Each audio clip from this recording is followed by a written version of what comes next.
Olá, estamos de volta no Portal RDC, agora são 5 horas e 11 minutos, faz 24 graus em Porto Alegre e hoje estamos bem acompanhados aqui no estúdio. Muito Cláudio. bem acompanhados, porque segunda-feira o pessoal que acompanha o Portal RDC já sabe que é dia da gente bater aquele papo com o Dr. Guilherme Colin, hoje falando dos direitos da pessoa com transtorno de espectro autista, né? As pessoas conhecidas comumente como autistas, né? Os direitos previdenciários, assistenciais e também o acesso ao trabalho e educação. Muito boa tarde, doutor Guilherme. Boa tarde, Cláudio. Boa tarde, Cris. E bem acompanhado estou eu aqui, não só com vocês aqui, mas também com o Betinho aqui, câmera, produção toda, né? Valeu, valeu. Bom, a gente não tem, né, muitos dados a respeito, aí, estatísticos confiáveis, acerca de qual percentual de pessoas com algum nível de transtorno de espectro autista, né, que tem um autismo aí. Alguns estudos dos Estados Unidos indicam ser pouco menos de 1%. No Brasil, há levantamentos que acompanham esse percentual e algumas estimativas que elevam esse percentual para próximo de 2% da população. Segundo estudos, alguns personagens históricos, como Beethoven, Mozart e Isaac Newton, teriam um transtorno do espectro autista. Na atualidade, temos Elon Musk, aí, o atual homem mais rico do mundo, Anthony Hopkins também, entre outros. E apesar de ainda haver aí muito preconceito, muitas empresas de tecnologia até dão preferência para contratar pessoas com algum nível de autismo. Mas para que tudo isso seja possível, é preciso que as pessoas com o transtorno do espectro autista tenham acesso à educação e também, logicamente, ao trabalho, né? É provável que a humanidade tenha desperdiçado, com certeza, muitos talentos por falta desse tipo de cuidado. Falaremos de direito previdenciário, direito à educação, ao trabalho, bullying. Assista, como sempre, ali a entrevista até o final, não só para quem é leigo, né? Tem dicas interessantes, mas também aí algumas estratégias processuais para quem também é da área, assim como o Dr. Guilherme. Dr. Guilherme Colin, começa lhe perguntando sobre o acesso à educação, justamente aí os direitos do acesso à educação com as pessoas que têm autismo. Bom, Cláudio, tanto a Lei 2764, a Lei 2764, como o Estatuto da Pessoa com Deficiência e a própria Constituição Federal, é claro, asseguram o direito à educação, ao trabalho, a todas as pessoas e vedam qualquer forma de discriminação. A Lei 2764, no seu artigo 3º, parágrafo único, se você for advogado, se você estiver em casa, tiver alguém na família, põe lá no Google, Lei 2764, artigo 3º, parágrafo único. Assegura o direito, por exemplo, de toda pessoa com portador, toda pessoa com espectro autista, com transtorno de espectro autista, ter um acompanhante, um monitor, um profissional qualificado o acompanhando na escola, isso quando necessário. O acesso à educação, ele é indispensável não só para preservar a dignidade daquela pessoa em si, mas também o interesse social. Todos nós nos beneficiamos, todos nós que não temos transtorno de espectro autista, não temos nenhuma circunstância limitadora, todos nós nos beneficiamos pela inclusão daquelas pessoas que têm alguma circunstância, alguma condição, alguma situação. Todos nós nos beneficiamos. Se o Elon Musk, exemplo que tu utilizaste, se o Elon Musk morasse no Brasil, tivesse nascido no Brasil e não, talvez, né, provavelmente, ou talvez, não sei se a palavra é talvez ou provavelmente, não teria tido todas as oportunidades que ele teve, porque aqui no Brasil existe uma discriminação maior, e talvez todos os benefícios sociais, empregos, tributos e tudo mais que ele produz não seriam produzidos. O universo ficaria sem os benefícios que ele trouxe individualmente. Só que não é só o Elon Musk, nós temos no mínimo 1% da população com algum nível de autismo. E este 1% da população, em grande parte, não é acolhida. Não é bem acolhida no sistema público e no sistema privado, público e privado de ensino. E nós temos uma lei, o Poder Legislativo fez a parte dele. Isso vale para a questão do ensino para a questão do trabalho. O autista, a pessoa com um transtorno de espectro autista, ela não pode ser discriminada, por exemplo, na seleção de emprego.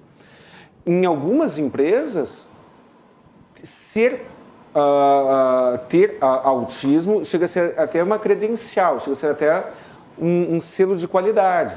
Mas isso para algumas poucas empresas e para algumas poucas vagas. Mas uma empresa ela não pode discriminar uma pessoa por ser autista, a menos que aquela situação, aquela condição seja incompatível com aquele cargo. Mas, a rigor, é isso. Nós temos, para fins de escola, para fins de educação, a Lei 2.764, que assegura acesso à vaga em escola comum, sempre que possível, não precisa ficar em escola especial, e o acompanhante permanente, quando necessário. Por que eu não tenho nada contra a escola especial? A questão é que numa escola especial se coloca pessoas com limitações ou em condições diferentes, com necessidades específicas e especiais diferentes, sendo tratadas da mesma maneira. Então, muitas vezes, numa escola especial, não estou dizendo que é sempre, mas muitas vezes, numa escola especial, existe uma criança portadora da síndrome de Down, um portador da síndrome do espectro autista, com uma outra que tem alguma outra condição especial na mesma sala. E aí a escola vira um depósito humano de pessoas que poderiam, se bem atendidas, bem acolhidas, serem extremamente funcionais, terem uma vida plena e trazerem benefícios para ela, para a família e para a sociedade. Agora, doutor, esse acesso à escola serve para tanto escola pública quanto particular? É exigido algum documento para que a pessoa possa acessar? Não é exigido nenhum documento. O direito, o acesso à escola, ele não é exigido nenhum documento. A escola não sequer pode exigir, me traz aqui um atestado médico de que tem tal situação, tem tal capacidade. Isso não pode acontecer. A documentação será necessária quando for solicitado o acompanhante permanente, o monitor, o profissional, para acompanhar o aluno de acordo com a necessidade. Isso é outra coisa. Então, eu preciso de um acompanhante, né, de um monitor, para o meu filho, digamos, bom, aí eu tenho que estar documentado.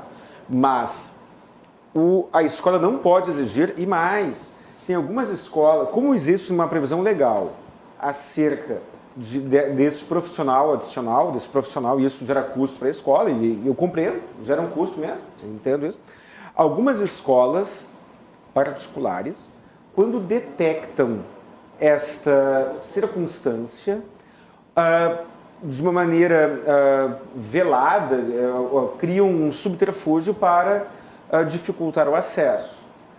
A prova não é tão fácil, não é tão simples, porque se eu estou dissimulado, se eu de uma maneira dissimulada crio um falso pretexto, faz parte, é inerente à minha conduta de dissimulação, dificultar a produção de provas. Mas caso demonstrado, isso é uma medida discriminatória e a escola e o diretor da escola, pessoa física, pessoa jurídica, podem ser responsabilizados. Bom, e doutor Guilherme, e o Poder Judiciário, como é que encara essa situação? Quando a documentação está ok, o Poder Judiciário tem sido muito positivo. Muitas vezes eu venho aqui e desço o sarrafo no Poder Judiciário. Sim. Hoje não. Hoje eu não vou descer o sarrafo, não. Hoje muito pelo contrário. Quando a documentação está ok, quando o portador, não é portador mais que se fala, quando a pessoa com o espectro autista comprova ter o espectro autista e comprova ter a necessidade do acompanhante, e isso não é a vontade do pai ou da mãe, não é, eu acho, mas é óbvio. Não é óbvio, nada é óbvio. É óbvio, já que é óbvio, vai lá e providencia uma documentação médica que confirme isso. Uma vez confirmado o transtorno do espectro autista e mais a necessidade do acompanhamento de um profissional, o Poder Judiciário tem sido muito firme na prestação da tutela jurisdicional. O Poder Judiciário tem sido muito enfático, muito firme em condenar a escola pública, condenar a escola particular ou o município ou o Estado a providenciarem todas as condições necessárias. Então, funciona. Para isso, o Poder Judiciário a gente não funciona bem.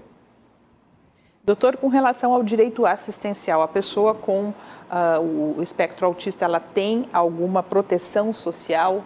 Nós temos a Lei Orgânica da Assistência Social, popularmente chamada de LOAS, Lei Orgânica da Assistência Social. A Lei Orgânica da Assistência Social prevê um benefício de um salário mínimo, não apenas ao portador do espectro autista. A qualquer pessoa que atenda 2 requisitos. Um requisito permanente, baixa renda e para fins de BPC, benefício de prestação continuada, previsto na Lei Orgânica da Assistência Social, para fins deste benefício, baixa renda é 1/4 do salário mínimo por pessoa, em média. Renda familiar de 1/4 do salário mínimo ou menos, então se pega a renda de todos, se soma e se divide pelo número de pessoas daquela família, moradores daquele endereço. Se o resultado for 1/4 do salário mínimo ou menos, o requisito de renda foi atendido. O segundo requisito é ou mais de 65 anos de idade, que não vem ao caso para a nossa entrevista, ou qualquer condição, qualquer doença ou qualquer condição, porque o autismo não é uma doença, é uma condição, qualquer doença ou condição que incapacite para o trabalho. Só tem um detalhe, assim como eu falo que no auxílio-doença, que mudou de nome para benefício por incapacidade permanente, temporária, o que importa não é a doença, e sim a incapacidade. Para o BPC previsto no LOAS, a mesma coisa. Porque eu tenho transtorno do espectro autista. A maioria das pessoas que têm transtorno do espectro autista conseguem trabalhar. Nós temos o Elon Musk, que é o exemplo. Nós temos Anthony Hopkins. Nós temos vários exemplos de pessoas com transtorno do espectro autista que trabalham perfeitamente. Ou seja, não basta ser pobre e ter autismo. Tem que ser pobre e tem que estar incapaz para o trabalho. E atendido esses requisitos, isso pode ser solicitado administrativamente junto ao INSS. Bom, e dentro desse percentual de pessoas que são incapazes, então, doutor Guilherme, se elas estiverem recebendo, né, o BPC e tentarem ingressar no mercado de trabalho, não haverá risco, por exemplo, de perderem aí o benefício assistencial, né? Isso. De perder o benefício. E de perder o benefício também e depois não conseguir manter um emprego também, né? E ficarem desamparados aí, né? E isso também não é privilégio, não é exclusivo das pessoas com transtorno do espectro autista. Qualquer pessoa que esteja recebendo o BPC, benefício por prestação, de prestação continuada, estará recebendo o seu salário mínimo mensal. Pode ser transtorno do espectro autista, pode ser AVC, pode ser qualquer problema. E ela começar a trabalhar, ela automaticamente perderá o BPC porque ela está no trabalho. É justo. É por uma questão de coerência. E aí, muitas vezes, a pessoa acredita estar apta ao trabalho e entra no mercado de trabalho. E aí, no mercado de trabalho, ela percebe que aquilo que ela achava que era capaz, ela não consegue. E aí ela tem que voltar e pedir o BPC, uma das possibilidades, voltar e pedir o BPC. Né? E isso não costuma haver grandes dificuldades. Ou, dependendo das circunstâncias, poderá pedir um auxílio-doença. O auxílio-doença, o benefício previdenciário por incapacidade temporária, auxílio-doença, ele será devido a quem estiver incapaz para o trabalho e tiver cumprido os requisitos do benefício previdenciário. Um deles é a carência, por exemplo, que são 12 meses. Outro é a incapacidade para o trabalho. Então, imaginemos o seguinte, a pessoa está recebendo BPC, um salário mínimo. Aí ela começa a trabalhar. Está lá trabalhando. Passa 1 ano, 1 ano e meio, 2 anos, houve um agravamento da doença, um agravamento da sua condição. E aí, em função do agravamento, ela solicita o benefício previdenciário, não mais o assistencial, o previdenciário. O valor do benefício poderá ser muito superior a um salário mínimo, dependendo da renda que ela apurava naquele momento, da média daquelas contribuições. E eu sugiro sempre, eu recomendo, socialmente falando, né, socialmente e estrategicamente falando para o planejamento de cada um, que as pessoas saiam da zona de conforto, não se acomodem recebendo o BPC, Porque muitas vezes a pessoa está ali recebendo aquele um salário mínimo e pensa, eu não ingressarei no mercado de trabalho porque eu não tenho capacidade. E muitas vezes não tem mesmo, mas outras vezes tem. E aí ela abre mão da chance de, talvez, ter um baita de um desenvolvimento. É claro que o Elon Musk, que estamos falando aqui, estamos usando como exemplo, é uma exceção. É óbvio que é uma exceção. Mas não é exceção as pessoas com transtorno do espectro autista conseguirem trabalhar. Não é exceção. É comum. Nem todas, mas é comum. Então, dica, se possível, não se acomode. E caso não consiga trabalhar, bata de novo as portas do INSS, seja para pedir o benefício assistencial, seja para pedir o auxílio-doença. Agora, doutor, por se tratar de uma doença pré-existente, tá? Sim. Né, no caso da pessoa que nasceu com autismo, aí o INSS ele paga, então, o auxílio-doença ou ele paga a aposentadoria por invalidez? Isso depende do tempo da incapacidade. O auxílio-doença é para quem estiver temporariamente incapaz. Então, pessoa, se o perito constatar, não, tu tem tal doença. No caso do autismo não é doença, estamos falando em linhas gerais. O autismo é uma condição, é uma maneira de interpretar, de ver a vida, digamos assim, né? de conseguir enxergar e reagir aos estímulos da vida. Mas o autismo não é uma doença, mas ok. Qualquer doença ou condição, se ela gerar uma incapacidade definitiva, que o perito constatar como definitiva, ela terá direito à aposentadoria por invalidez. Se ele constatar que aquela incapacidade é temporária, houve um agravamento, mas mediante um tratamento, uma terapia aqui, uma terapia ali, ele voltará a ser apto ao trabalho. O benefício será o de auxílio-doença, que é o benefício por incapacidade temporária, e as regras são as mesmas para qualquer doença, qualquer condição que a pessoa tenha. E algo que me esqueci de mencionar na resposta anterior, a questão da pré-existência. A doença ou a condição pré-existente impede o reconhecimento do benefício previdenciário. Então, se eu agora não for segurado do INSS e desenvolver uma doença incapacitante, e depois de desenvolver aquela doença, eu for lá, eu começar a pagar o INSS e pedir o auxílio-doença, a doença será pré-existente. Mas existe a teoria do agravamento. Se você for advogado, anote. Teoria do agravamento. É o agravamento da doença, o agravamento da condição, e esse não pode ser pré-existente, mas a doença pode, a condição pode. A pessoa tem autismo, trabalha a vida inteira, tem qualquer situação, trabalha a vida inteira. Trabalhou por algum período, cumpriu a carência junto às regras previdenciárias. Teve um agravamento, teve uma piora. Muitas vezes até decorrente do próprio trabalho, ou falha no tratamento, ou decurso da idade, não importa. O agravamento foi posterior ao cumprimento da carência? Foi? Beleza, terá direito ao benefício previdenciário. Não foi? Não terá direito ao benefício previdenciário e, se for de baixa renda, terá direito ao BPC. Só para encerrar, doutor Guilherme, em questão ao bullying, né? Bullying. Como é que faz? Como é que os pais devem agir? Da mesma maneira de qualquer pessoa que sofra bullying. O portador, que gafe, novamente, né? A gente fica viciado no linguajar errado. A pessoa com transtorno do espectro autista tem uma tendência maior de sofrer bullying no ambiente escolar. A criança e o adolescente muitas vezes são muito cruéis. E ao detectarem uma fraqueza ou alguma característica diferente no colega, reagem de maneira cruel.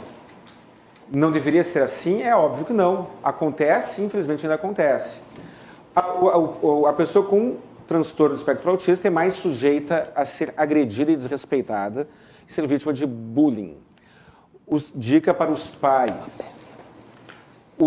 As escolas particulares e o Estado ou o município nas escolas públicas são responsáveis pela integridade física e moral dos seus alunos. E os pais, isso mesmo, do aluno agressor também é. Então, uma dica para você que é pai de uma criança com transtorno do espectro autista e dica para você que é pai de um colega dessa criança.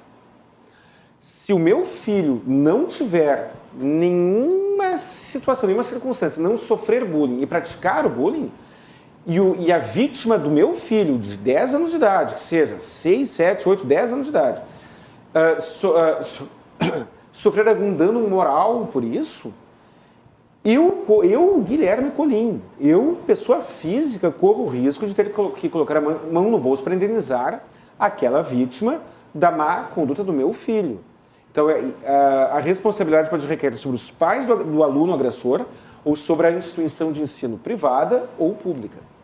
Muito bem. Doutor Guilherme Colim, endereços para quem quiser saber mais informações e acompanhar também o Saiba Direito. Endereços e telefones, né? 51 32 28 12 19, telefone fixo. 51 99985 7991, telefone, celular e WhatsApp. Redes sociais, colim.guilherme, meu Instagram pessoal, CRJ Advogados, Instagram e Facebook. E, principalmente, por favor, se inscreva no YouTube, no canal Saiba Direito. São 200 e poucos vídeos diários com dicas jurídicas. E certamente você, se não tiver uma utilidade direta, no mínimo terá algo a aprender, algo a acrescentar assistindo o material que lá tenho carregado todos os dias. Muito bem, sem falar na mentoria, né? Sem falar na mentoria para você, colega advogado, que tiver interesse. Eu também agora, como mencionei algumas semanas atrás, passei a prestar serviço de mentoria a pedido de uma pessoa que se interessou, que assistiu aqui ao programa. Muito bem. Doutor Guilherme Colim, uma ótima semana, tá bom? Hoje tem vídeo novo lá no Saiba Direito, Hoje tem vídeo da semana passada. Muito bem. Obrigado, viu, doutor Guilherme? Uma ótima semana.